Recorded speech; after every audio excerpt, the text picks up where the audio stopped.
Arrêtons-nous à présent sur cette question. Comment désengorger le centre-ville de Bamako? Les acteurs évoluant dans le transport, la sécurité ainsi que la société civile sont en conclave au ministère de la Sécurité afin de trouver une réponse à cette interrogation. Il faut noter que cette réunion vise essentiellement la mise en œuvre du processus de fluidité de la circulation routière pour donner un cadre convivial aux usagers de la route. Daouda Silikidjara, reportage.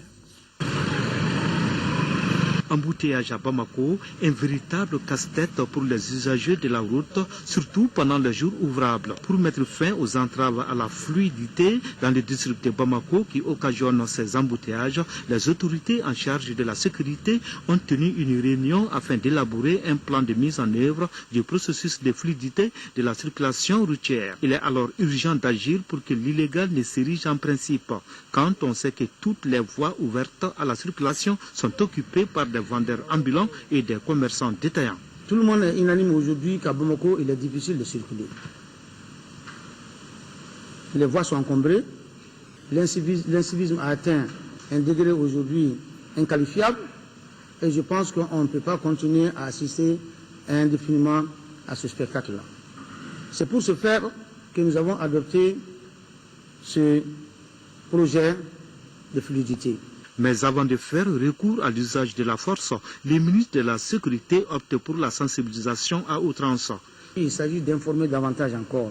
Je pense qu'on va aller les deux, continuer à sensibiliser et à informer. Les 2 semaines pour que les départements techniques qui sont chargés de la mise en œuvre des mesures arrêtées se préparent également. Dans 2 semaines, nous devons être en mesure de nettoyer Bamako. Ce ne serait pas facile.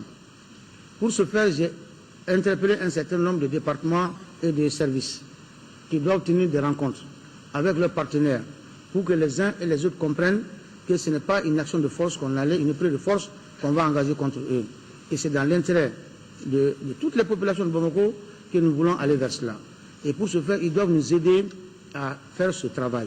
À commencer d'abord par la Chambre de commerce et d'industrie.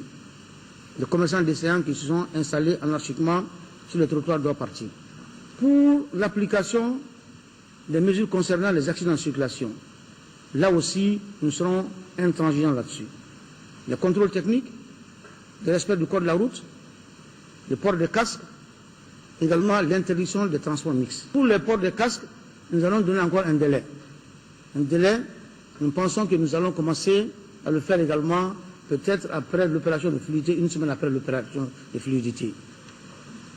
Et durant toutes ces opérations que nous allons mener, je pense que nous allons avoir des comportements dignes. La mise en œuvre de ce plan d'urgence qui vise à désengorger le centre-ville va donner un cadre convivial aux usagers de la route.